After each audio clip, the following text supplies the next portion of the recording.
congratulate Chuck Noll and his staff and ball players and my boy Dick or Danny and Artie. This was a great day. Thank you. Congratulations, sir. You know who likes a good cigar? Joe Green. Whenever I'm on the road and I see a good cigar, I always bring one home for Joe. He likes to come in the office and he sits right there in that chair and we fire one up together and I tell him stories about the early days. Have a cigar, my boy. You know, I still have the first one that he gave me the day I signed my contract there at the Roosevelt Hotel. May not smoke very good, but it sure does look good.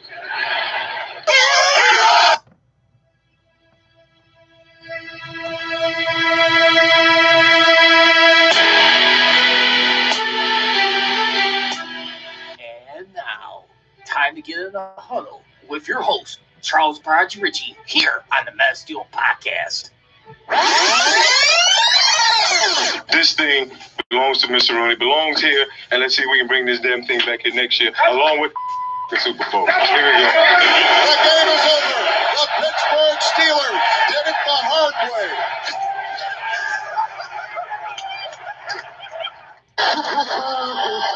With the 10th pick in the 2018 NFL Draft, the Pittsburgh Steelers select Devin Bush, linebacker,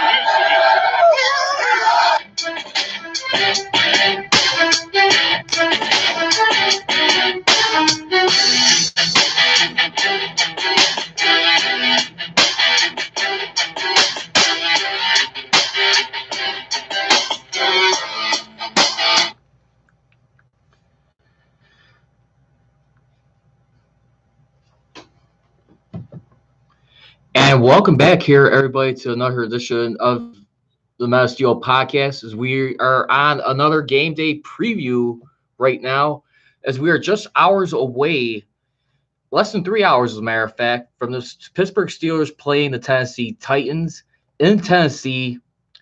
Definitely got a little bit of an update as far as the game. Looks like it's be mixed with rain and thunder tonight. Exactly the forecast as it was being forecasted, as it's showing for tonight's game. Showers and thunderstorms likely. Low around 70 degrees Fahrenheit. Winds SSE at 5 to 10 miles per hour. Chance of rain at 90%. And 1 to 2 inches of rain expected, as the Steelers will take on the Titans tonight on NBC. That's supposed to be a nationally televised telecast coming up, and it's going to be at the Nissan Stadium, but I almost wonder if they're going to probably end up canceling the game when you, of course, I mean, what's the only way you cancel the game? Lightning and thunder. But we'll get into that in a little bit here, but first of all, just while I welcome you, those of you that are joining right now, what we got going on your game day podcast, feel free to let me know what your plans are. And, of course, if you just heard the little soundbite to start things off, that was in tribute to the late, great Art Rooney, the founding chairman and owner of the Pittsburgh Steelers back in 1933, was owner for about 55 seasons with the team. And, of course, he passed away at the age of 87 years old in 1988, 31 years to the day pretty much, as Pittsburgh still mourns and celebrates a true legend, not just for Pittsburgh, but also the NFL, as everyone can relate, and so much more that he stood up for. I mean, that he's obviously influenced throughout his family, including his son, Dan Rooney, who also passed away over 2 years ago on Holy Thursday. And you see what kind of legacy he's definitely left for the people around minorities and the NFL, and just so much how much he was. When you look at this man's legacy overall, I mean, he was ranked 20 years ago, according to the Sporting News, 81st as one of the 100 most powerful owners in sports. Just goes to show you a lot about him and Art Rooney. I mean, of course, what he's meant so much. I mean, when you look at this guy's overall history,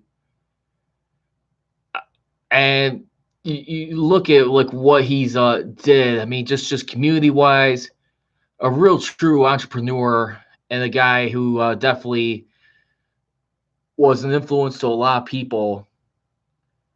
I mean, he was selected to the Pro Football Hall of Fame in 1964.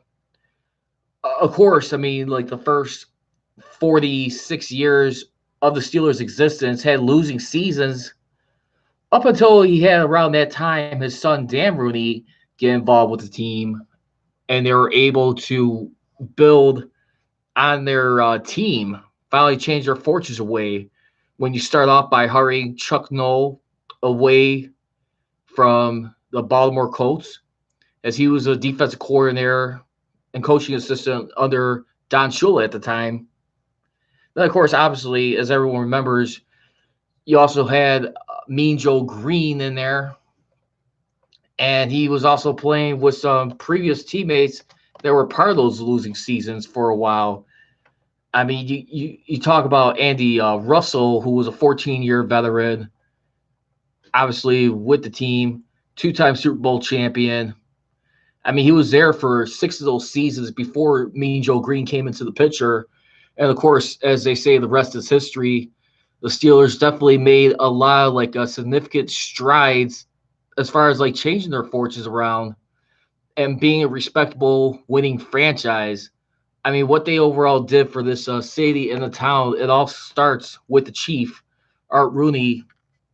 And let's not forget, though, too, once upon a time, too, the Pittsburgh Steelers are also, remember, when he was the owner of that franchise and one of the founding chairmen, it was an NFL franchise. And speaking of which, by the way, you also got coming up on September 9th, which would be the very first game of the AFL, the league that rivaled the NFL, which, of course, was founded by, you also had the late Kansas City Chiefs owner, Lamar Hunt. And you look at what he did. I mean, that was truly an interesting one right there. I mean, when you really look at it, but I mean, him and the other guys right there, when you think about it, I mean, look at how much all these men had on the impact of what the league was today. I mean, more importantly for the Steelers, I mean, you had a lot of their unluckiness as a franchise starting off as an NFL team before the merge, long before the merger came up, and they eventually became an AFC team back in 1970. I mean, they already had the merger, I mean, pretty much agreed upon almost like 5 years prior. And you look at where they went to after that and all the stuff that they did from that moment on. So right now, I mean, like I said, just aside from all that, got the game on tonight. Hopefully everything will be on as scheduled. Probably I'm not making any rumors or anything, but like I said, lightning and thunder could be a whole nother thing. Hopefully the game will still go on as scheduled. And hopefully some of the weather, more importantly for these players, be safe conditions. And I know the biggest buzz that's been happening around this past weekend already since yesterday, late evening, about like 9 o'clock Central Time, as I was hearing it, the retirement of Andrew Luck, which was reported by ESPN's Adam Schefter. I mean, a guy who's had like a 7-year NFL career. I mean, and you look at this guy right here who definitely started the majority of all his starts pretty much in this league. Just goes to show you a reminder how people are a little bit more skeptic about their long-term, well-being.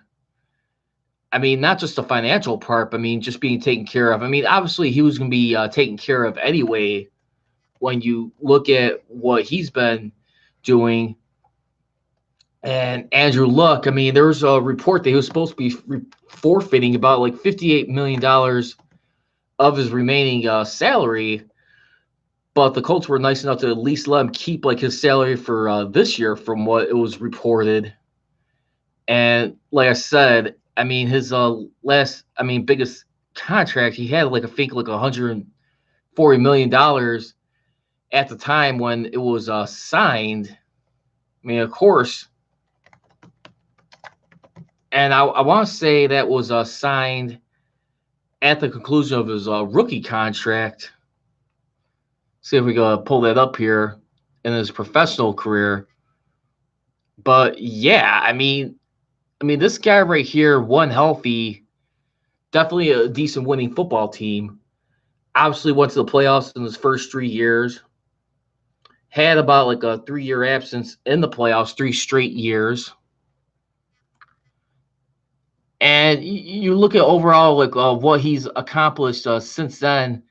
So yeah, so he signed a 6-year, $140 million contract back in June 29th of 2016, so about 3 years ago. And a lot of people were like frustrated last night. They were booing him as he was leaving off the field. I mean, of course, a lot of people got wind of it. But I will say this too. I mean, from the reports that are being out there, I mean, this guy, he was definitely being broken down by the injuries, obviously. But I mean, the biggest thing too, I think he was just definitely looking at his long-term well-being. And right now, I mean, that's what we gotta take a look at. I mean, at this point in time. And I just feel like right now, I mean, football is definitely a demanding game, especially nowadays when you really think about stuff.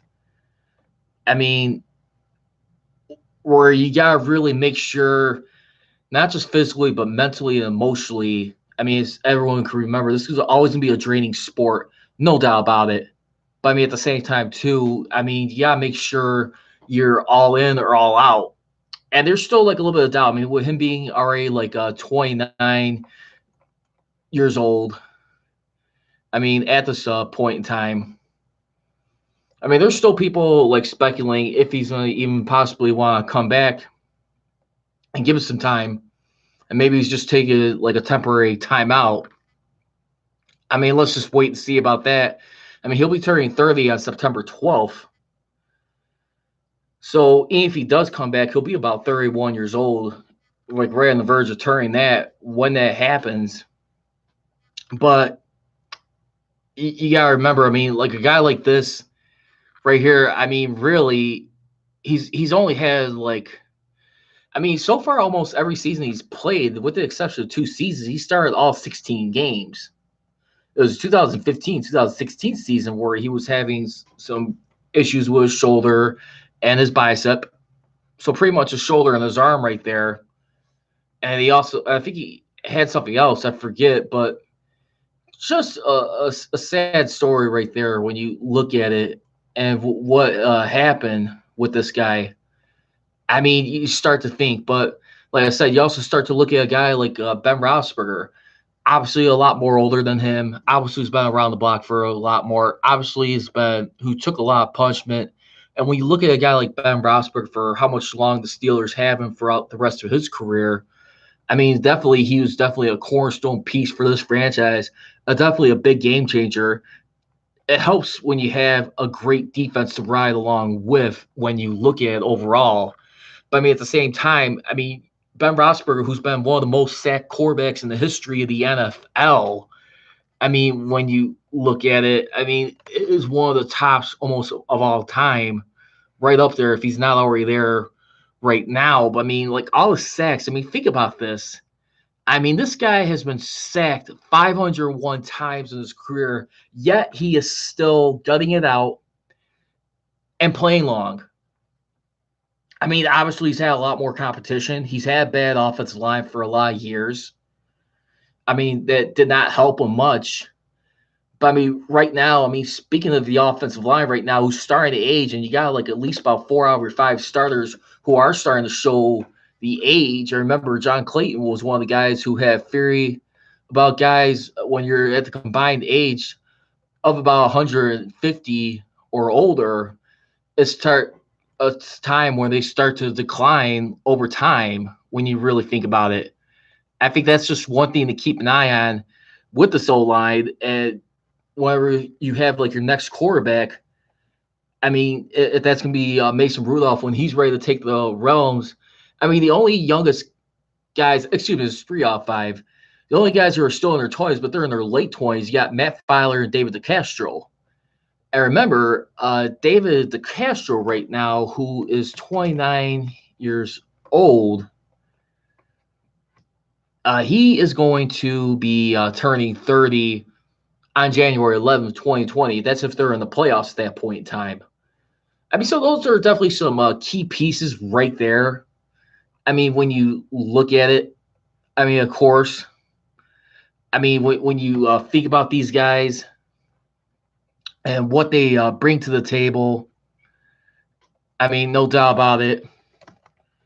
When you got an offensive line who has, I mean, pretty much like all the stuff on here, the capabilities of being one of the solid veteran corps in this.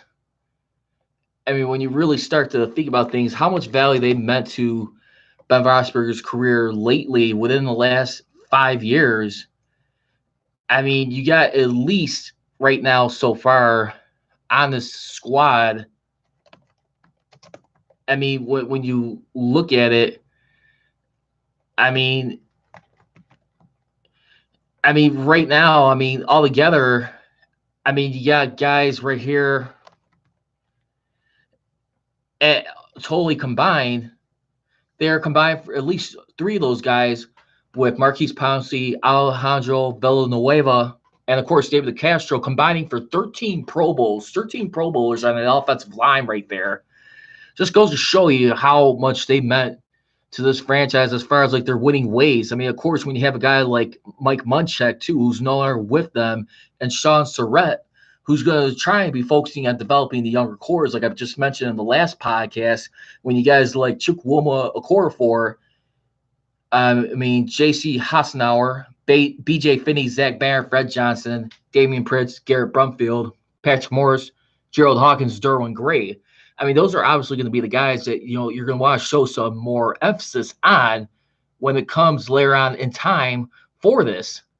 I just feel like right now, I mean, what you need to start doing to wise up is, like I said, I definitely feel, make a prediction next year's draft, there will be a little bit more emphasis once again on the offensive line as we move a little bit forward here, and we'll see where it continues to lead as far as like the team's fortunes right now of having a stable quarterback. Unfortunately, sometimes in life you have to like learn from the people around you. Now let's get ready to other stuff as we open up here on the opening drive. Let's take a look at it for tonight's game. If it's going to still go on, if the weather slows down a little bit and we're going to still be able to have a game. There was 2 guys that we should be looking out for. This was according to Ed Boucher of The Athletic. And he was saying that right here, I mean, the guys that we'll need to pay attention to is, of course, Bud Dupree, Artie Burns, Xavier Grimble, and then, of course, obviously Mason Rudolph. I mean, you're going to have Ben Roethlisberger, who's starting the 3rd game like he's done for right now, the 3rd straight year. Then, of course, Chris Boswell. And right now, I mean, look at the biggest story, like right now. I mean, all these guys right here, like Bud Dupree right now, who's pretty much got his 5th-year option secured from his rookie deal. Artie Burns is the only one that doesn't have his 5th-year option secure. So more than likely, he's going to be another guy right now who's in question right now. We'll get to a little bit later, but if he's going to make the team or not for next season. I mean, this is a guy right now who's just barely trying to do enough to fight for like the number 3 spot. And so far he's been doing it, safe to say, over a guy like Cam Sutton on that defensive corner depth chart right there. And I think that's right there got to be like one of the biggest concerns right there. I mean, just goes to show you like how much he's down spiral throughout his career. I mean, think about it like that. I mean, a guy right here who has been obviously when you look at, I mean, Artie Burns, when you think about everything that he has done, who's been drafted in 2016 in the first round, 25th overall. I mean, I'm looking at Bud Dupree, who's probably like more than impressive one between the two, obviously. He's definitely proven to be a more better number one pick. I mean, you look at the rest of this depth chart on here as we take a look at the defense. I mean, as far as like in those defensive corners, I mean, which should be a little bit more improving. I mean, of course, obviously, you're going to be having Joe Hayden right now, who's definitely going to be pretty much resting up, probably more than so for the rest of the season. I mean, a team who's definitely expressed interest within the last month that they want to keep around, and it's been showing some good signs of that. But I mean, of course, I mean, he got his ankle rolled up a little bit in practice at training camp. So, I mean, you look at a guy like him, like how much value it is right now. When you look at overall the preseason and how much people are just slamming the brakes on is like overworking your stars, because there's coming a point right now at a point in time where preseason may be eliminated altogether one day. I mean, we'll see about that part, but I definitely feel like right now where we have to look at it right now, the emphasis, I mean, what we look at, you still want to get guys who are coming out of the college ranks and into the pro level, some knowledge and some development. I mean, obviously, I don't think you want to let it go to the wayside. So, again, if you want to feel free to be a part of this podcast, feel free to look up the live stream on Facebook, Men of Steel Podcast. That's at Men of Steel Nation. And then, of course, you got me on Instagram, Men of Steel Nation, my YouTube channel, Men of Steel Podcast right here. Also, too, some other guys that Ed Boucher has mentioned to pay attention for. I mean, of course, Bud Dupree. But right now, I mean, he's one of the guys who probably may not play as much longer, because right now, the outside linebacker is a little bit thin right now.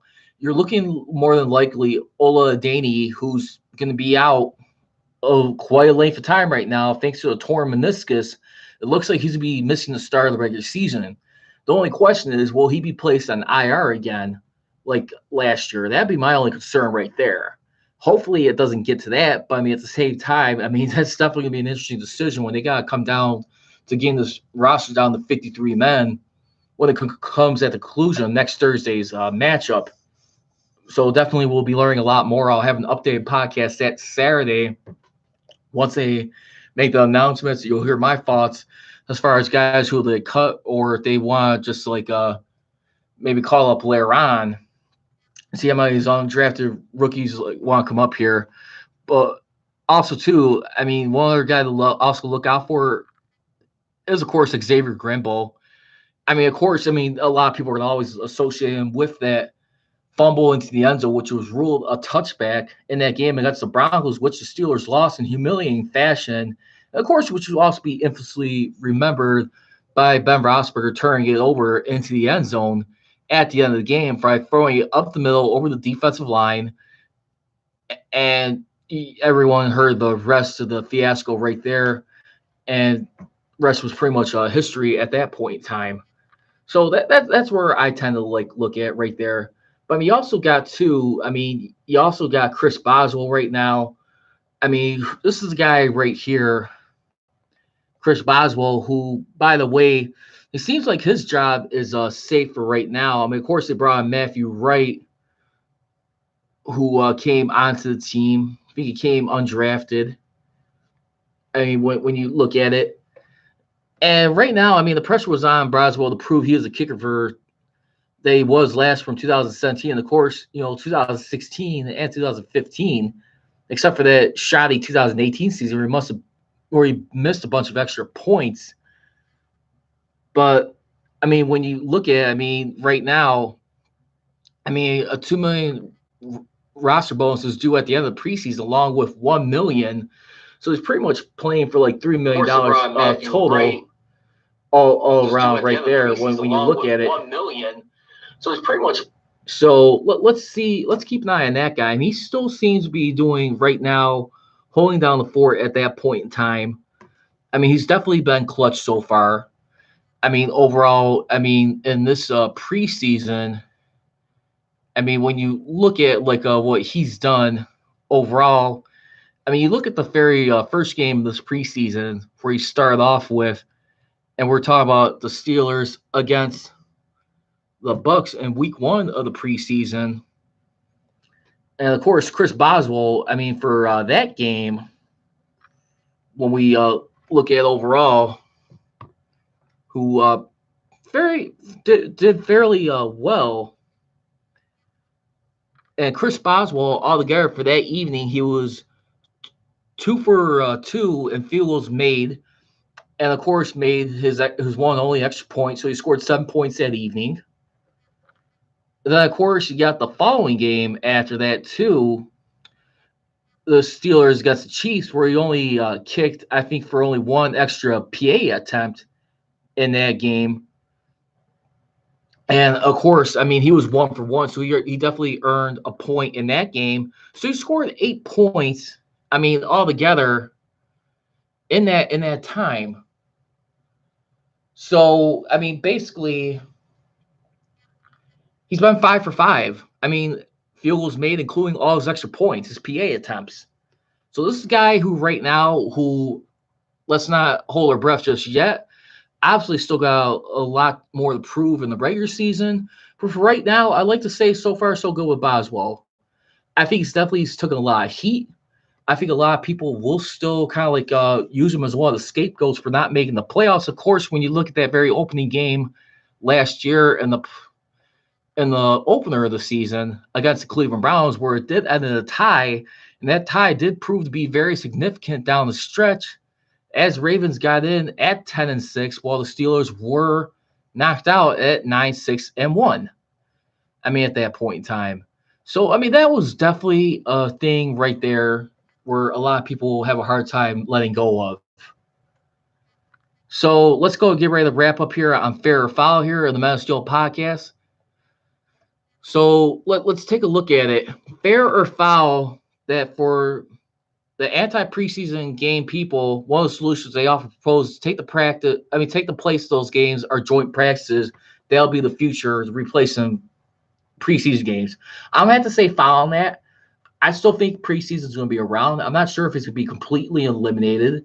I mean, Mike Tirico is one of the guys, too, the former Monday Night Football play-by-play announcer who's currently on NBC and still fills in once in a while on some Sunday Night Football broadcasts or some special NBC broadcasts. But he definitely felt like, why not just have like the NFL just like do like cheap little tickets for a scrimmage game, like say $10 a piece, like how they did with the Lions and the Colts in Detroit, and then you have your talent just go square off with against another indoors, and that's how you do it, and you just sell a lot of revenue that way. I feel that was one thing, but the only biggest thing, according to Bob Labriola, is just that they need to provide latitude for organizations and coaches to do what it is they see fit in terms of getting their group ready to perform and execute the season.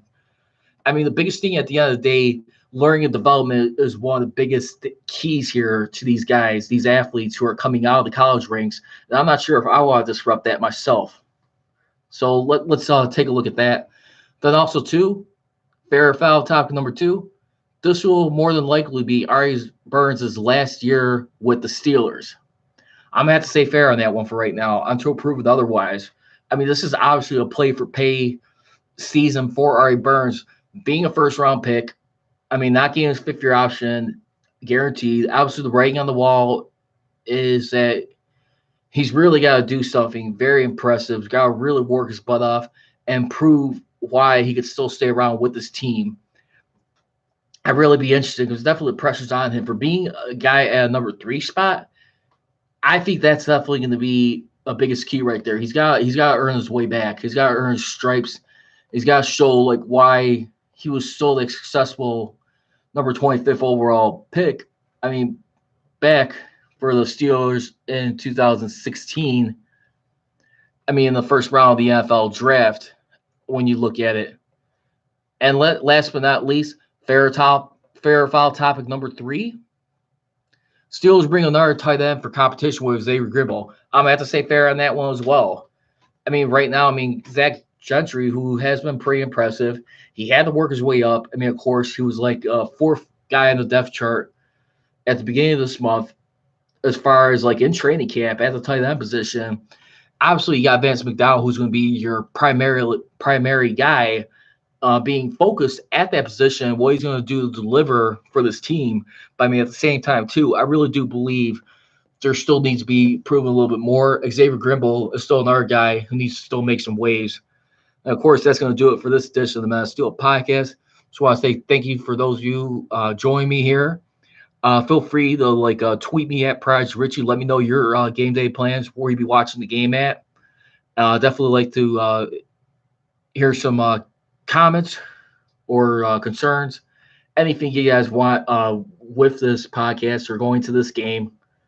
And then, guys, of course, you can also check out my Instagram page, Man of Steel Nation, and my YouTube channel, Man of Steel Podcast. As I always leave you, don't be trolling, be rolling. Here we go, Steelers. Here we go. I gone.